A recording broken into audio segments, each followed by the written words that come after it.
యాసంగిలో 5 ఎకరాలకే రైతు బంధు పరిమితం.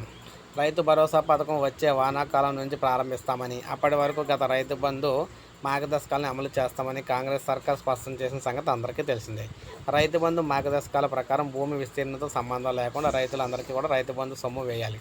కానీ ఇప్పటి వరకు 5 ఎకరాలున్న రైతులకు మాత్రమే రైతు బంధు సొమ్ము అందినట్లు వ్యవసాయ శాఖ వర్గాలు అయితే చెబుతూ ఉన్నాయి. కాగా కొందరు రైతులు మాత్రం 5 ఎకరాల వరకే ఉన్న తమకు అందలేదంటూ ఉన్నారు. దీనిపై కొంత గందరగోళం కూడా నెలకొంది. గత వానాకాలం సీజన్ లెక్కల ప్రకారం రైతు బంధు సొమ్ము తీసుకున్న రైతులు 68.99 లక్షలు ఉన్నారు. ఈ యాసంగి సీజన్లో అయితే అంతే మంది రైతులకు సొమ్ము విడుదల చేస్తామని కాంగ్రెస్ ప్రభుత్వం పేర్కొంది.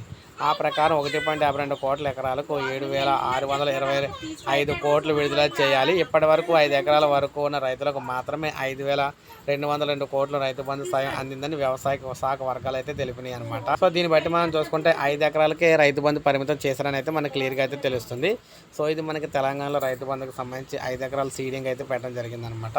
సో ఒక లైక్ చేయండి, సబ్స్క్రైబ్ చేసుకోకపోతే మన ఛానల్ సబ్స్క్రైబ్ చేసుకోండి.